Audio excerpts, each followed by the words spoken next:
Okay, for this next segment, we're going to be making Panna Cotta, and it's an Italian dessert, and what Panna Cotta literally translates to is cooked cream. So it's an Italian custard, but instead of using eggs, we're going to use gelatin. So let's get started with the Panna Cotta.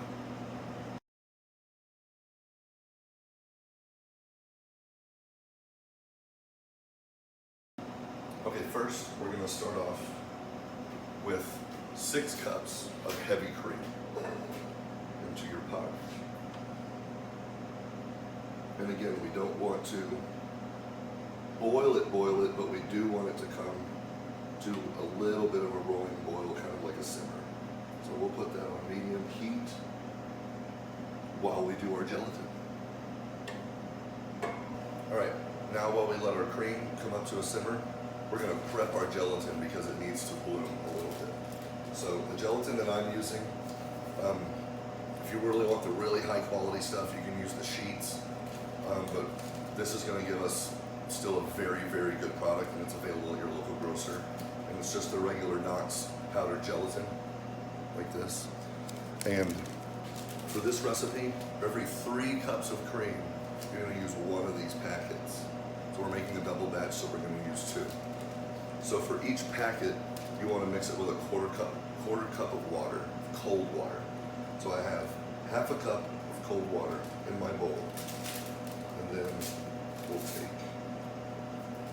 the gelatin, and you want to whisk it into the water slowly, because you don't want any lumps of gelatin in there, because that's not good to eat.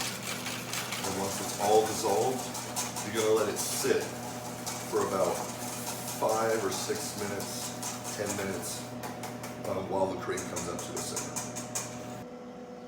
Okay, now before your cream comes to that simmer, while it's getting hot, this is when we want to add the sugar and the vanilla. Now, I like to use 2/3 of a cup, depending on how sweet. You can kind of sweeten it to taste. But I have 2/3 of a cup of just plain white sugar. Put that in, give that a stir.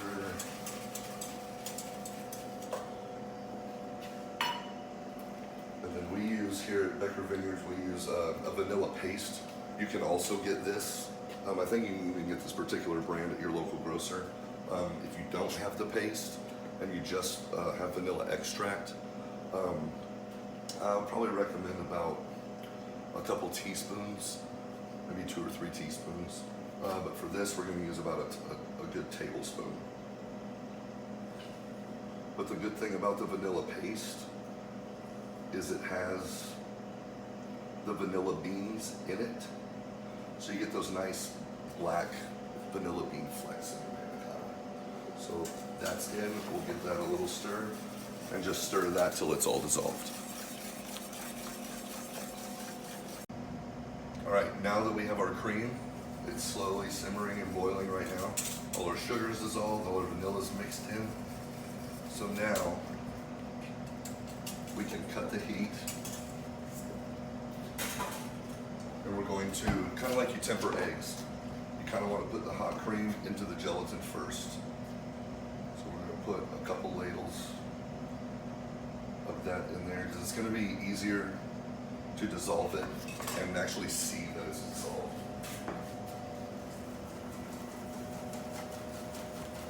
So we'll whisk that, all the gelatin, make sure that is all dissolved, no lumps. Now we'll go back into the cream mixture. Make sure you get as much of that as you can out of the bowl.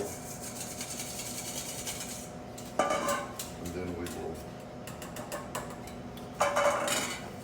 whisk that. Make sure it's nice and all incorporated. And if you dissolve it right and get everything dissolved, you won't need to strain this at all. It's going to be good just the way it is. All right, now we're ready to cool it down. So we're going to put it into our container to cool. And a little trick on cooling, the more surface area, the more you spread it out, the faster it will cool. But we're only going to cool this about halfway, and then we'll go ahead and put it into our little cups.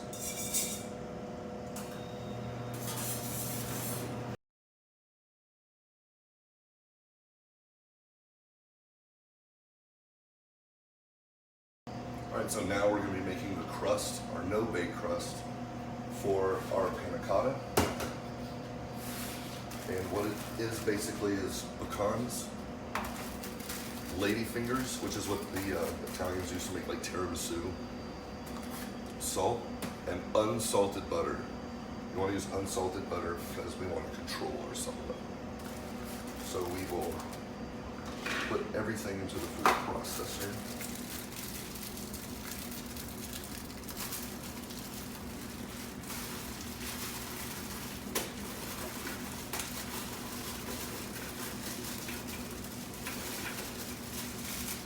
This is not typically traditional in panna cotta.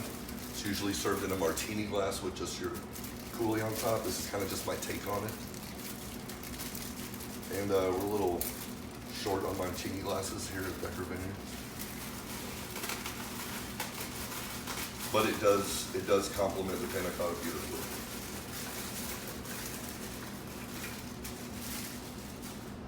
So we have ladyfingers in.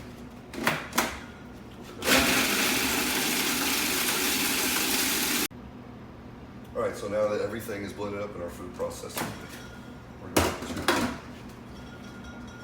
take it out. Put it in a large mixing bowl. And now we'll add a couple pinches of salt. Because that's salty, that nice salty crust. Because the ladyfingers are already slightly sweet. But we want a little of that salt coming through because that's going to really complement our vanilla panna cotta. And then all you do is add a little melted butter just till it all kind of comes together. You don't want it too wet, not too dry.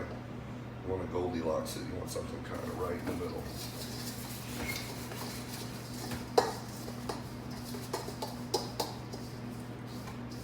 Plus we're going to serve this cold, so you kind of want to, that's where the butter kind of comes in. And once the butter gets cold, it'll kind of stiffen that crust up. So that is what you're going to be looking for right there. We're going to be spooning them into the little, I use the little clear mason jars because for presentation wise, I like to see all the layers. So we'll take a nice heaping spoonful, put them in the bottom. You don't want too much crust. You really want the panna cotta to be this star of the show, as you know.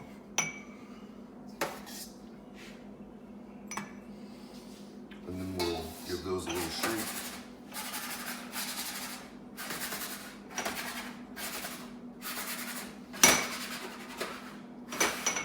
And then what we want to do, because you don't want your panna cotta to make this soggy, we're going to use a rolling pin and we're going to gently kind of pack it down and create a flat surface.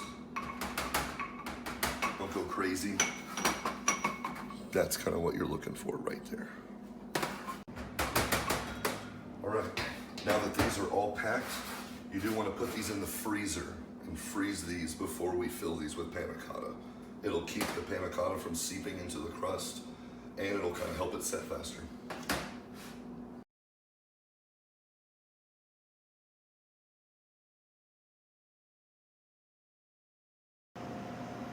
All right, now we're going to be making our red berry coulis for our panna cotta. It's literally 4 ingredients. It's super simple, and it's super delicious. So we'll start with our pan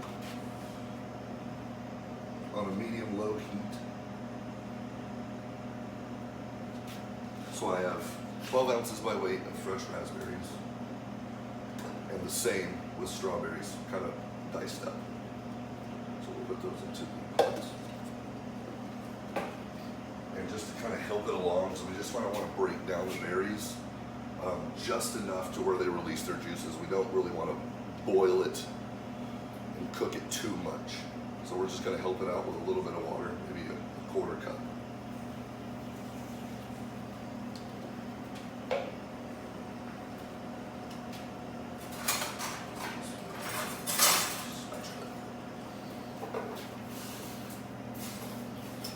then next, we're going to add about a cup of sugar. We want it sweet, but we don't want it too sweet because we do want that tanginess, that tartness of the berries to complement the sweetness and smoothness in the vanillas in the panna cotta. But I got about a cup of sugar, and then a little lemon juice is really going to make those berries pop. Right? So just a splash of lemon juice.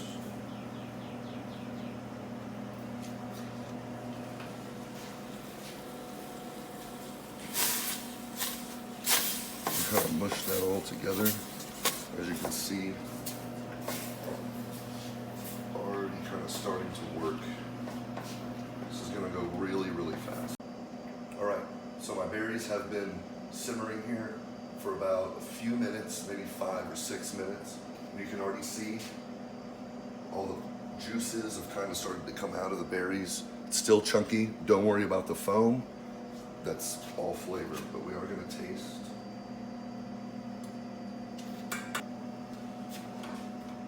So next, we're going to put it through a medium strainer. And just dump it right in. And if you have a small ladle like this, go ahead and kind of push it through. Push it through.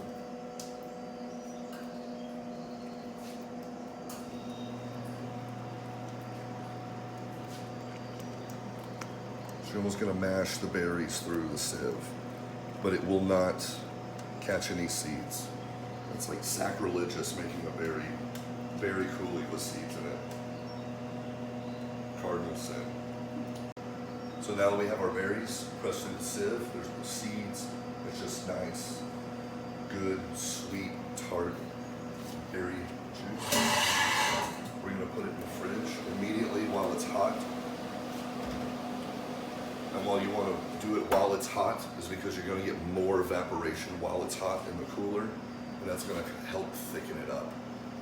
It's kind of like when you put hot water in the freezer, it will freeze faster than putting cold water in the freezer because of the evaporation. You're going to get less ice, but it will freeze faster. Just FYI. Okay, now we're about halfway through the cooling process. Now we're going to fill up little cups that we have our later finger crust in, and then they're going to go back in the fridge. So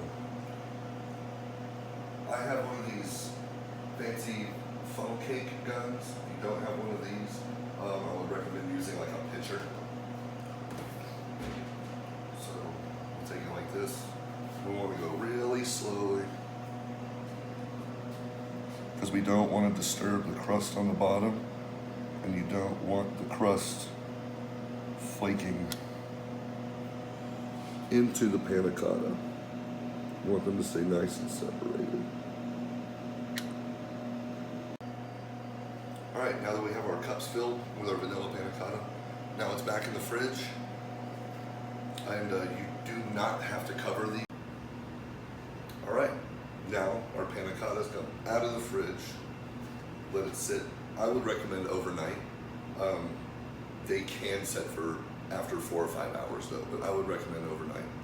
So now we're ready to serve and plate it up.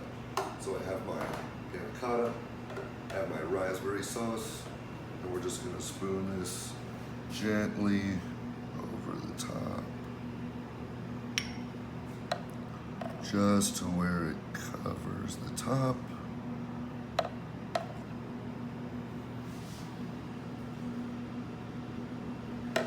And I have taken a few fresh raspberries, soaked them in a little simple syrup so they're nice and shiny and glossy and beautiful.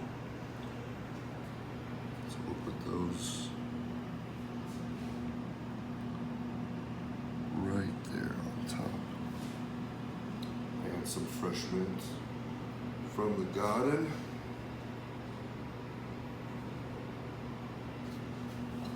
And there we have it. Vanilla panna cotta with the 3 red berry coulis and ladyfinger crust. Bon appetit.